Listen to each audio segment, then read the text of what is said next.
Haz la maleta antes de que amanezca. En esta casa no se cría una cualquiera que le da la deshonra al apellido de su padre muerto. Nadie la quiso, ni Fermín, el jornalero manchego que conoció en la verbena de San Isidro y que desapareció sin dejar dirección, ni su madre Dolores, que la echó del piso de la calle del Amparo antes del amanecer, embarazada, con 47 pesetas y una caja de cartón, ni las monjas del refugio de San Lorenzo, que le pidieron que se marchara porque una madre soltera le cerraba las puertas de la parroquia. Entonces Inmaculada Vega, 22 años y 5 meses de embarazo, en la España de Franco, donde una mujer en su estado era peor que una delincuente, hizo algo que nadie esperaba. Encontró una montaña de neumáticos abandonados junto al río Manzanares y empezó a construir su propio refugio con las manos. Lo que pasó después estremeció a todo Madrid. Si esta historia te toca el corazón, dale like y suscríbete. Y dime, ¿desde dónde nos estás viendo? Inmaculada Vega llevaba 5 meses de embarazo y un turno de 10 horas cosiendo dobladillos en el taller de la señora Puri, en la calle de la Colegiata, cuando su madre Dolores descubrió la verdad. No fue por confesión ni por descuido de Inma. Fue doña Angustias, la vecina del segundo piso de la calle del Amparo, la que subió una tarde con la excusa de pedir un poco de aceite y soltó la frase con esa caridad venenosa que tenían las mujeres de aquel barrio cuando querían hacer daño sin mancharse las manos. «Dolores, yo no digo nada, pero tu Inma está engordando de una manera que no es de comer sopas de ajo». Dolores no respondió.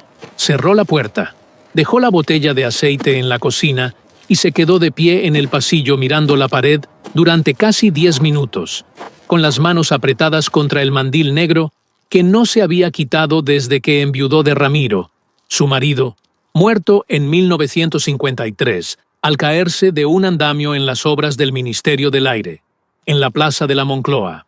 Cuando Inma llegó del taller a las 9 de la noche con los dedos pinchados de agujas y el cansancio metiéndosele en los huesos, encontró a su madre sentada en la única silla buena del comedor, junto a la mesa camilla, con el brasero apagado, con una expresión que no le había visto nunca. Dolores no gritó, no lloró. Simplemente dijo, con una voz que sonaba como una puerta cerrándose con llave: «Haz la maleta antes de que amanezca. En esta casa no se cría a una cualquiera que le da la deshonra al apellido de su padre muerto». Inma intentó hablar. Le dijo: «Madre, déjeme explicarle».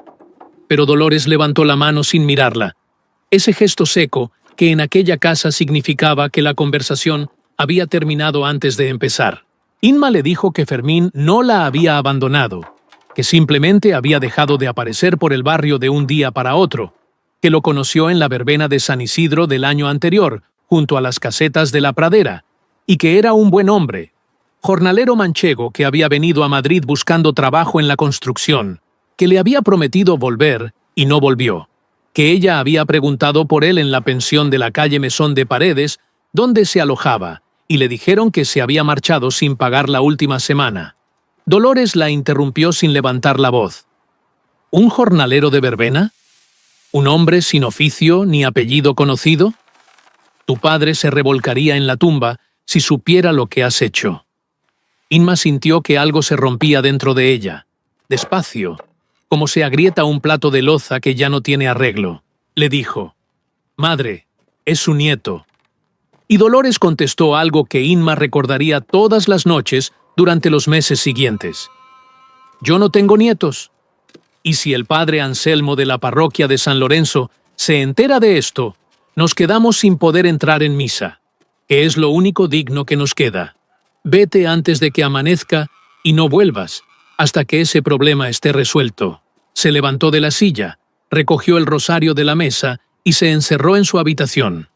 Inma hizo la maleta a las 4 de la mañana, aunque llamarla maleta era mucho decir. Era una caja de cartón duro con un cierre de cordel que había sido de su padre y que todavía olía a yeso y a tabaco de liar. Metió dentro 2 combinaciones de ropa, un par de medias sin carrera, un camisón de algodón, el documento de identidad que el régimen obligaba a llevar siempre encima, y al final, Cuando ya iba a cerrar el cordel, volvió al comedor y sacó del cajón de la mesa camilla una fotografía de su padre Ramiro. En la foto, tomada en la Puerta del Sol un domingo de primavera, Ramiro estaba de pie junto a la fuente con su único traje bueno y una sonrisa que Inma había heredado sin saberlo. Metió la foto entre la ropa, fue a la lata de galletas donde su madre guardaba el dinero de la casa y cogió lo justo para no dejarla sin nada. 47 pesetas, lo que costaban unas 10 barras de pan en aquella época. Antes de salir, se quedó un momento frente a la puerta cerrada de su madre. Escuchó el rosario al otro lado, las cuentas golpeando unas contra otras, y supo que Dolores estaba rezando, probablemente pidiendo a Dios que le perdonara el pecado de tener una hija como ella. No tocó la puerta. Salió del portal a las 5 menos cuarto de la mañana de un martes de noviembre de 1957, con un frío de 4 grados que le cortaba la cara y las calles de Lavapiés completamente oscuras, porque en aquel barrio las farolas se apagaban a las 3. Caminó hasta la estación de Atocha, porque era el único sitio que a esa hora tenía algo de movimiento. Los primeros trenes de cercanías empezando a escupir obreros que venían de los pueblos del sur a trabajar en las fábricas de Madrid. Se sentó en un banco de madera de la sala de espera, con la caja de cartón entre los pies, y se quedó allí 3 horas mirando a la gente pasar, hombres con gorras y fiambreras, mujeres con cestas camino del mercado, guardias civiles con el tricornio calado, que la miraron 2 veces con esa desconfianza automática que tenían hacia cualquier persona que estuviera sentada, sin hacer nada. A mediodía, preguntó a una barrendera que pasaba si sabía de algún sitio donde pudieran darle cama por unas noches, y la mujer le indicó el refugio de la parroquia de San Lorenzo, a pocas calles de allí, donde las monjas adoratrices acogían a mujeres sin recursos. Llegó al refugio con los pies helados y el hambre apretándole el estómago.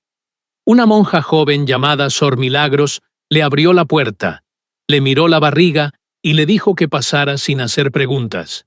Le dieron un catre de hierro en una sala con otras 6 mujeres, un plato de sopa de garbanzos y un trozo de pan duro que Inma mojó en la sopa y se comió entero sin respirar. La mujer del catre de al lado era Encarna, una extremeña de 40 años, con las manos destrozadas de trabajar en el servicio doméstico, que le ofreció la mitad de su manta sin decir una palabra.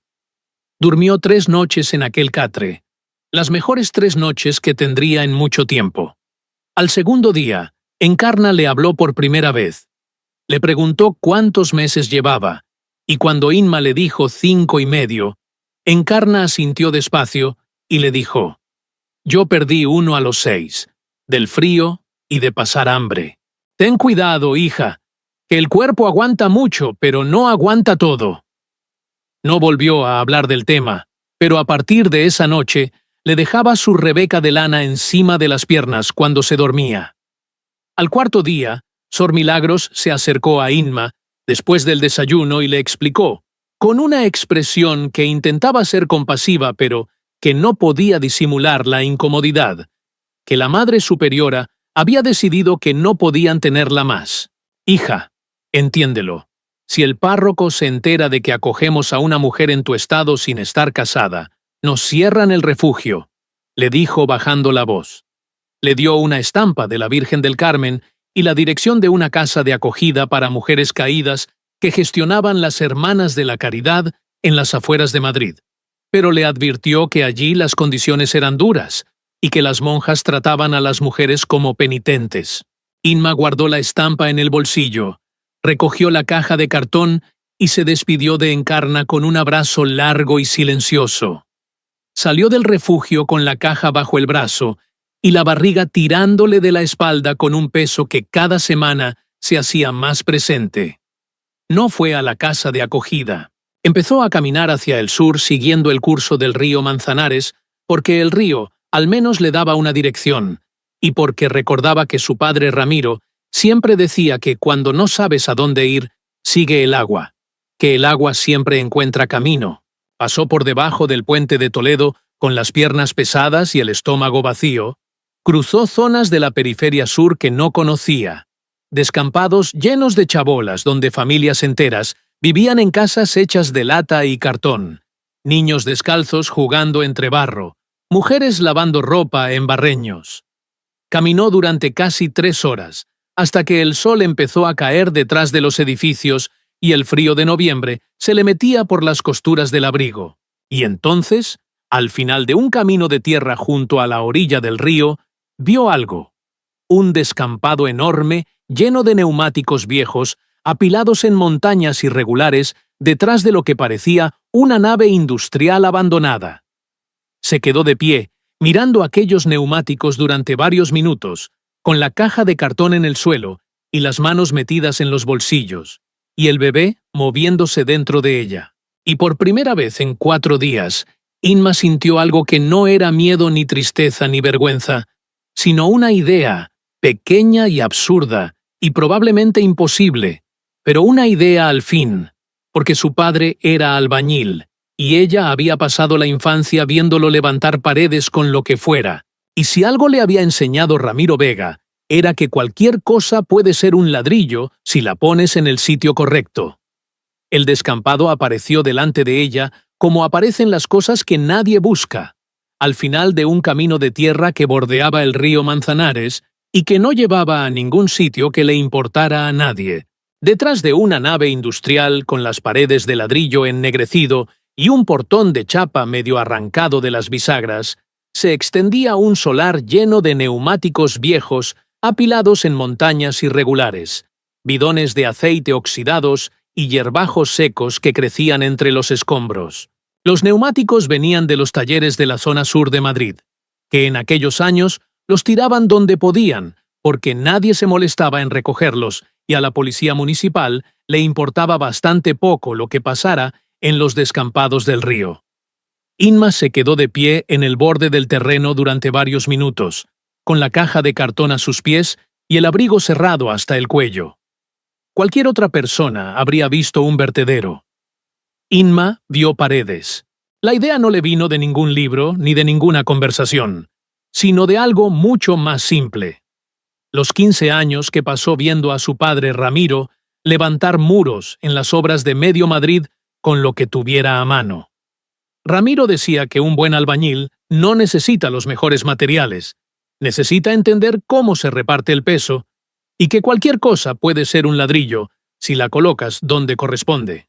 Aquella noche, Inma entró en la nave abandonada, barrió un rincón con un trozo de cartón, extendió en el suelo el camisón y la ropa que llevaba en la caja para hacer una especie de colchón y se tapó con unas lonas de arpillera que encontró apiladas junto a una columna.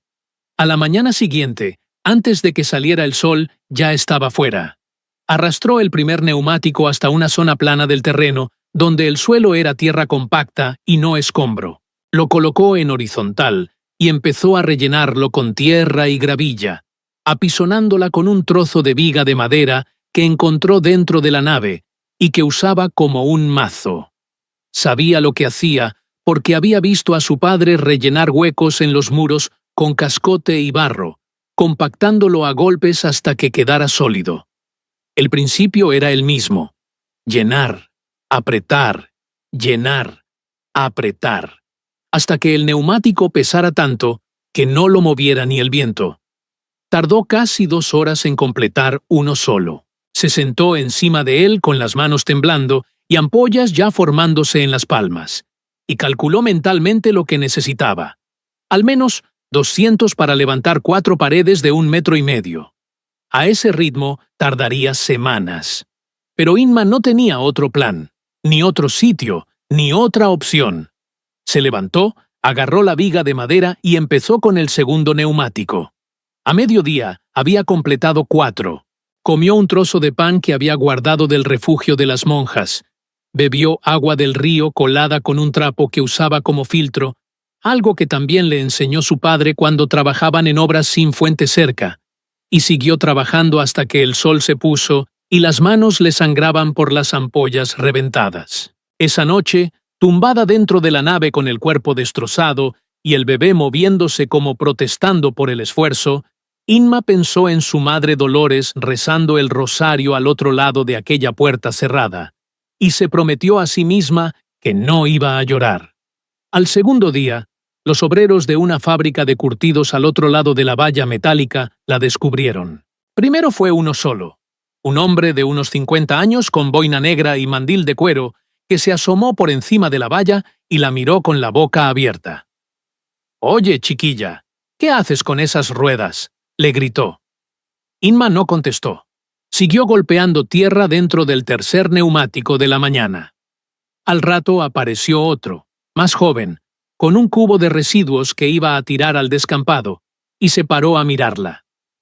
«Mira, Paco, es una mujer, y está preñada», le dijo al compañero con esa mezcla de asombro y burla que tiene la gente cuando ve algo que no sabe clasificar. El de la boina negra contestó: «Estará loca.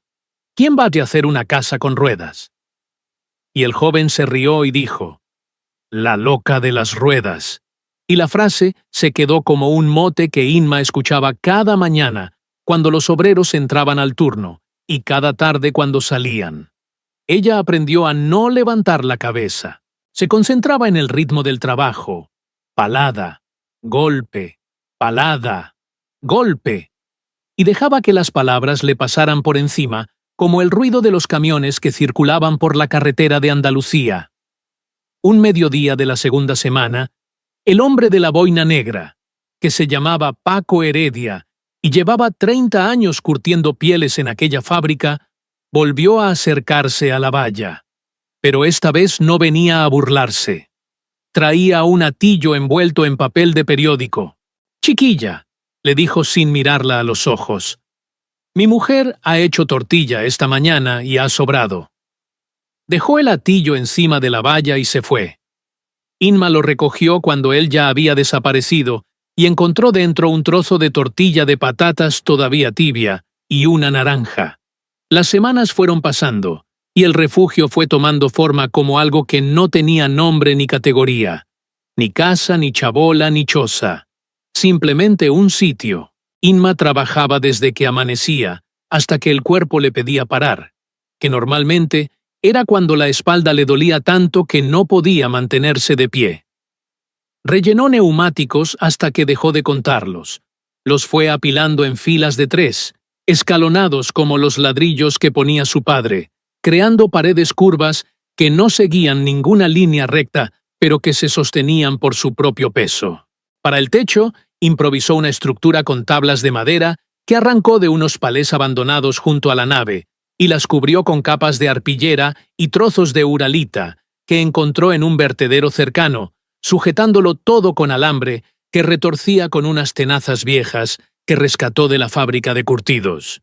El resultado era pequeño, apenas 3 metros por 2, feo, con grietas entre los neumáticos que rellenó con barro mezclado con paja seca, una técnica que recordaba de las casas de adobe que había visto en los pueblos de La Mancha cuando iba con su padre a visitar a unos parientes. 2 veces por semana, caminaba 40 minutos hasta una fuente pública cerca del puente de Toledo para llenar un cántaro de barro que encontró entre los escombros de la nave. Se alimentaba con lo que podía.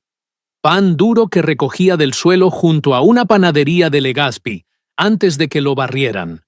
Algún plato de lentejas que le daban en un comedor de la Asociación de Caridad de San Vicente de Paúl en Embajadores, y los trozos de tortilla que Paco Heredia dejaba en la valla cada 2 o 3 días sin decir nada, como quien cumple una penitencia silenciosa. A finales de diciembre, con 7 meses de embarazo, Inma durmió por primera vez dentro del refugio terminado.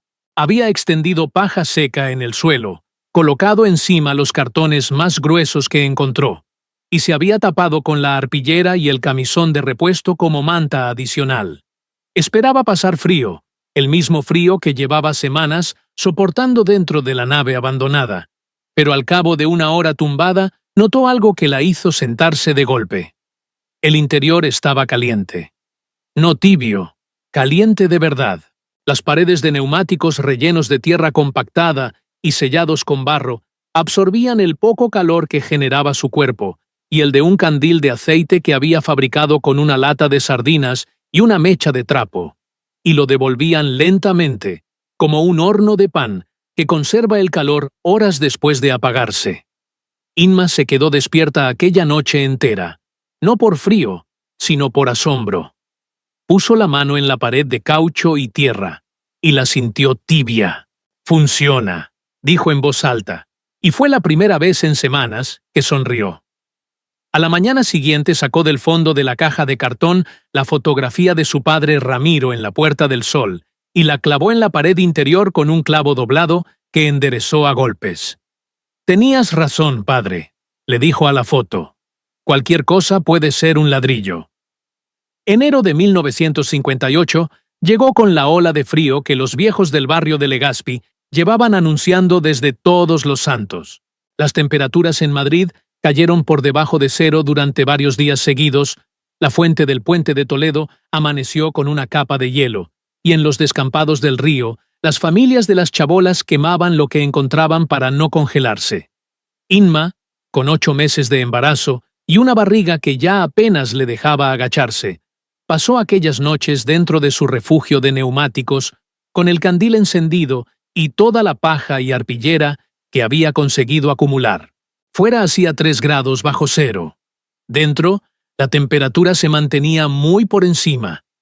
Ella lo sabía no por un termómetro, porque no tenía ninguno, sino porque el agua del cántaro no se congelaba, mientras que los charcos de fuera amanecían con escarcha.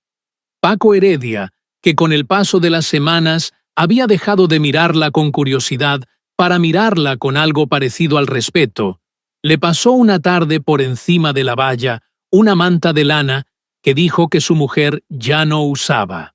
«Para la criatura», murmuró sin mirarla, y se fue antes de que Inma pudiera darle las gracias. Ella extendió la manta sobre la paja, se tumbó encima con las manos sobre la barriga y miró la fotografía de su padre clavada en la pared de neumáticos. «La loca de las ruedas», murmuró para sí misma en la oscuridad, y la frase que al principio le dolía se había convertido en algo distinto, no exactamente en orgullo, pero sí en la certeza silenciosa de que estaba haciendo algo que nadie más en su situación habría sido capaz de hacer. ¿Qué opinas de lo que hizo Inmaculada? Construir un refugio de neumáticos con sus propias manos, estando embarazada y completamente sola en la España de Franco. ¿Fue valentía o pura desesperación de madre? Déjame tu opinión en los comentarios. Del 0 al 10, ¿qué nota le darías a esta historia? Y dime, ¿qué habrías hecho tú en el lugar de Dolores, la madre que la echó de casa por miedo al qué dirán? No te olvides de suscribirte al canal y activar la campanita para no perderte más historias tan intensas como esta.